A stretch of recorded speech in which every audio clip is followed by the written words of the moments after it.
Assalamualaikum teman-teman. Apa kabar? Semoga selalu dalam keadaan sehat. Amin amin ya rabbal alamin. Di video kali ini saya akan memenuhi tugas final teks mata kuliah akuntansi manajemen dengan mengangkat dua submateri. Materi yang akan saya bahas yaitu tentang yang pertama responsibility accounting, yang kedua penetapan harga transfer.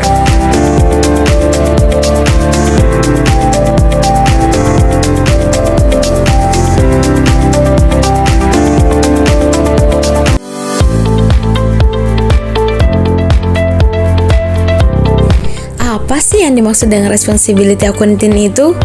Nah, teman-teman sekalian, responsibility accounting atau akuntansi pertanggungjawaban merupakan salah satu konsep dari akuntansi manajemen dan sistem akuntansi yang dikaitkan dan disesuaikan dengan pusat-pusat pertanggungjawaban yang ada dalam organisasi. Atau akuntansi pertanggungjawaban adalah suatu sistem evaluasi kinerja para manajer yang didasarkan atas aktivitas di bawah supervisi manajer bersangkutan. Adapun pusat pertanggungjawaban atau responsibility center adalah suatu bagian atau segmen atau subunit dari organisasi yang dipimpin oleh seorang manajer yang bertanggung jawab. Tentu saja, bagian atau segmen atau subunit tersebut memerlukan pengendalian pada produksi dan jasa. Definisi lain dari pusat pertanggungjawaban adalah suatu kumpulan set aktivitas yang dibebankan pada seorang manajer, sebuah kelompok manajer atau karyawan.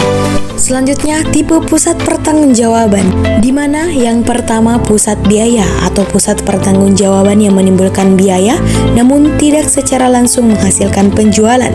Yang kedua, pusat penjualan, pusat pertanggungjawaban dibebani tanggung jawab untuk melakukan penjualan setinggi mungkin. Yang ketiga, profit center atau pusat laba adalah pusat pertanggungjawaban yang bertanggung jawab atas seluruh beban dan penjualan. Yang keempat, investasi center atau pusat investasi, suatu pusat pertanggungjawaban yang bertanggung jawab atas beban, penjualan, dan juga atas keputusan investasi atas sejumlah dana yang tersedia. Apa saja sih tujuan dan keuntungan responsibility accounting? Menurut Robert N. Anton dan Roger H. Hermanson tahun 2011-57, dikemukakan bahwa tujuan akuntansi pertanggungjawaban adalah membebani pusat pertanggungjawaban dengan biaya yang dikeluarkannya. Berdasarkan tujuan-tujuan yang dikemukakan di atas, maka dapat disimpulkan bahwa tujuan dari akuntansi pertanggungjawaban adalah pengadaan evaluasi hasil kerja suatu pusat pertanggungjawaban untuk meningkatkan operasi-operasi perusahaan di waktu yang akan datang. Keuntungannya yang pertama dasar penyusunan anggaran, yang kedua penilaian kerja manajer pusat pertanggungjawaban, yang ketiga pemotivasi manajer, yang keempat alat untuk memantau efektivitas program pengelolaan aktivitas.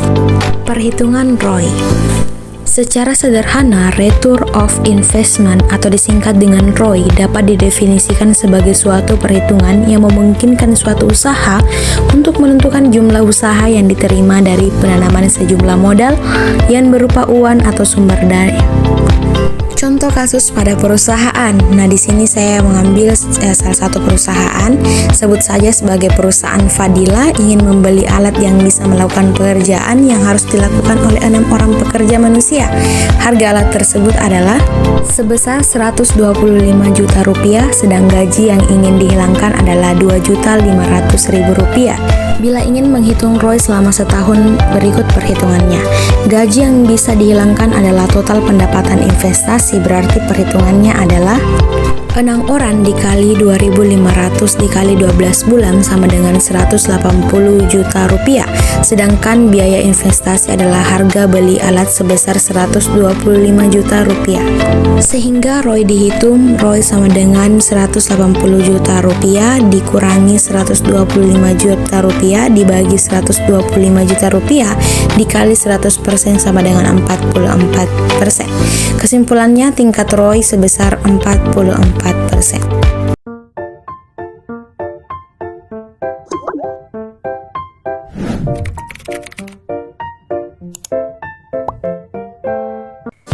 Perusahaan XYZ yang berlokasi di Kupang dan bergerak pada bidang peternakan, hasil bumi, dan perikanan telah menerapkan akuntansi pertanggungjawaban. Perusahaan ini sudah berdiri sejak tahun 1982, teman-teman.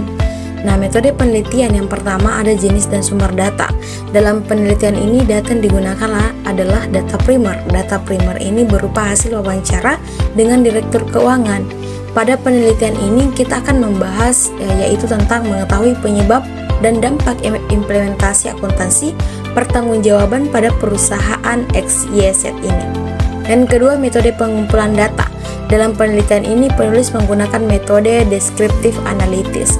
Menurut Herdiansyah tahun 2010, metode descriptive analysis adalah suatu metode yang dilakukan dengan cara mengumpulkan, menyusun, dan menganalisis data sehingga dapat memberikan gambaran atau keadaan objek penelitian secara nyata untuk kemudian ditarik kesimpulan yang dijadikan dasar untuk mengajukan saran perbaikan bagi objek yang diteliti. Yang ketiga, metode analisis. Analisis dilakukan dengan cara membandingkan antara teori-teori yang telah ada dengan data-data yang didapat dari studi kasus. Nah, bisa dilihat dari gambar di atas, perusahaan XYZ ini memiliki pusat-pusat pertanggungjawaban seperti ketua, pengurus, direktur utama, bidang keuangan, bidang hasil bumi. Ketika kepala hasil bumi akan mempertanggungjawabkan laporan kerja dan program kerja beserta anggarannya, maka kepala hasil bumi akan berkoordinasi dengan ketua, pengurus, direktur utama, dan direktur keuangan melalui rapat. Dalam rapat tersebut, kepala hasil bumi akan mendapat masukan-masukan dalam rangka evaluasi kerja dan pengawasan. Rapat diadakan setiap akhir bulan untuk mempermudah koordinasi atas transaksi-transaksi yang berlangsung setiap bulan. Seluruh catatan pemasukan dan pengeluaran perusahaan dari bidang hasil bumi akan dilaporkan ke bendahara dan oleh bendahara akan dipertanggungjawabkan kepada direktur keuangan. Tugas direktur keuangan adalah melaporkan posisi keuangan perusahaan kepada direktur utama. Sedangkan tugas direktur utama adalah melaporkan program kerja dan kegiatan beserta posisi keuangan kepada ketua.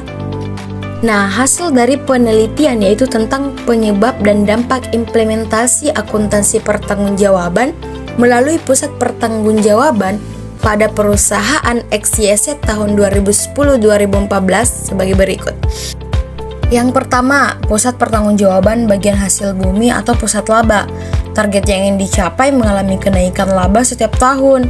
Realita yang terjadi, pertumbuhan laba meningkat pada tahun 2012, namun pertumbuhan laba menurun pada tahun 2011, 13, dan 14. Penyebabnya penurunan pertumbuhan laba di tahun 2011, lesunya permintaan komoditas di pasaran karena harga komoditas yang berfluktuasi. Tahun 2013 dan 2014 munculnya pembatasan kuota pengiriman komoditas dari pemerintah daerah. Pada dampaknya, modal usaha perusahaan menjadi berkurang sehingga pembelian komoditas di waktu yang akan datang itu terancam atau lebih sedikit. Bagian kedua, pada pusat pertanggungjawabannya, pada bagian peternakan atau pusat laba, target yang ingin dicapai mengalami kenaikan laba setiap tahun. Realita yang terjadi, pertumbuhan laba meningkat pada tahun 2013, namun pertumbuhan laba menurun pada tahun 2011, 12, dan 14. Penyebabnya yaitu menurunnya pertumbuhan laba tahun 2011 dan 2012 karena kurangnya permintaan hewan ternak di pasaran yang disebabkan oleh tingginya harga hewan ternak yang dijual, dan penyebab munculnya laba pada tahun 2014 karena adanya pembatasan pengiriman hewan ternak keluar. Modal usaha perusahaan ini menjadi berkurang sehingga pembelian hewan ternak di waktu yang akan datang itu terancam atau akan lebih sedikit. Yang ketiga, pada pusat pertanggungjawaban bagian perikanan atau pusat laba, target yang ingin dicapai mengalami kenaikan laba setiap tahun. Realita yang terjadi tidak memiliki kinerja keuangan. Nah, penyebabnya perusahaan ini mengalami permasalahan dengan orang Jepang sebagai mitra kerjasama dalam mengekspor ikan ke luar negeri. Pihak Jepang ini melakukan penjualan yang tidak sesuai dengan kesepakatan. Jadi selama tahun 2010 sampai tahun 2014 tidak ada kontribusi yang dihasilkan dari bagian perikanan. Nah, dampaknya perusahaan tidak mengalami pendapatan laba pada bidang ini sehingga perusahaan ini mengalami kerugian. Yang keempat, pada pusat pertanggungjawabannya Direktur Keuangan Pusat Biaya. Target yang ingin dicapai menggunakan biaya seefisien mungkin. Realita yang terjadi mengalami penurunan biaya pada tahun 2011, sedangkan pada tahun 2012 dan 2013 terjadi kenaikan biaya, dan pada tahun 2014 terjadi penurunan biaya. Penyebabnya karena kenaikan biaya pada tahun 2012 dan 2013 disebabkan oleh tingginya permintaan komoditas dan hewan ternak, sehingga perusahaan harus mengeluarkan biaya lebih besar dan adanya inefisiensi transportasi. Nah, dampaknya biaya yang dikeluarkan perusahaan ini dipengaruhi oleh permintaan komoditas dan hewan ternak. Nah, yang terakhir pada bagian 5, pada pusat pertanggungjawabannya itu Direktur Utama pada pusat laba. Target yang ingin dicapai mengalami kenaikan laba setiap tahun. Realita yang terjadi, pertumbuhan laba meningkat pada tahun 2011, tetapi pada tahun 2012, 13, dan 14 terjadi penurunan laba. Penyebabnya karena pertumbuhan laba tahun 2011 karena secara keseluruhan pusat-pusat pertanggungjawaban mengalami peningkatan laba yang disebabkan oleh peningkatan permintaan komoditas di pasar. Nah, pada tahun 2012, 13, dan 14 pertumbuhan laba mengalami penurunan disebabkan oleh lesuhnya akan permintaan komoditas dan hewan ternak di pasar, serta pembatasan kuota penjualan keluar daerah oleh pemerintah daerah yang menyebabkan penurunan laba perusahaan. Dampaknya, laba yang diperoleh perusahaan dipengaruhi oleh permintaan komoditas dan hewan ternak di pasar, serta pembatasan kuota penjualan keluar daerah oleh pemerintah daerah yang menyebabkan menurunnya laba perusahaan. Nah, teman-teman sekalian, untuk lebih jelasnya bisa dilihat pada tabel di atas. Nah, di situ sudah dijelaskan dengan jelas tentang penyebab dan dampak implementasi akuntansi pertanggungjawaban pada perusahaan XYZ. Apa sih yang dimaksud dengan penetapan harga transfer? Harga transfer adalah harga barang atau jasa yang ditransfer antar pusat pertanggungjawaban dalam perusahaan, meliputi semua bentuk alokasi biaya dari departemen ke departemen lain, dan harga jual produk atau jasa yang ditransfer antar pusat laba. Catatan, biaya listrik, harga jual, produk, atau jasa yang ditransfer antar pusat laba atau divisi. Metode penentuan harga transfer. Harga transfer atas dasar biaya atau cost based transfer price. Bagian A, atas dasar biaya lengkap atau full cost.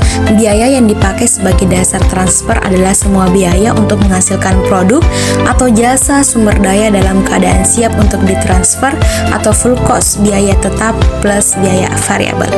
Adapun kelemahannya, tidak ada insentif untuk unit penjualan untuk mentransfer barang atau jasa kepada unit pembeli, karena laba unit penjual dihitung terlalu rendah dan sebaliknya laba terlalu tinggi bagi unit penerima. Contoh kasus pada perusahaan. Perusahaan Fadila memiliki dua divisi A dan divisi B. Di divisi A akan menjual produknya sejumlah 1.000 unit kepada divisi B dengan biaya sebagai berikut. Biaya produksi sebesar 190 juta rupiah, biaya administrasi dan umum sebesar 50 juta rupiah, biaya pemasaran sebesar 20 juta rupiah. Total biaya penuh divisi A sebesar 260 juta rupiah. Total aktiva yang diperkirakan pada awal tahun anggaran adalah sebesar 1 miliar rupiah, dan laba yang diharapkan yang dinyatakan dalam ROI sama dengan 20%. Berapa presentasi markup dan harga transfer per unit? Perhitungan markup-nya, biaya administrasi dan umum sebesar 50 juta rupiah, biaya pemasaran sebesar 20 juta rupiah, laba yang diharapkan sama dengan 20% dikali dengan 1 miliar ribu rupiah sama dengan 200 juta rupiah. Jumlah biaya dan laba sebesar 270 juta rupiah, biaya produksi sebesar 190 juta rupiah, markup-nya sama dengan 142%. Perhitungan harga transfer, biaya produksi sebesar 190 juta rupiah, markup-nya sebesar 142% dikali dengan 190 juta rupiah sama dengan 269.800 juta rupiah. Jumlah harga jual sebesar 459.800 juta rupiah, volume produksi 1.000 unit, harga transfer per unit sama dengan 459.800.000 rupiah.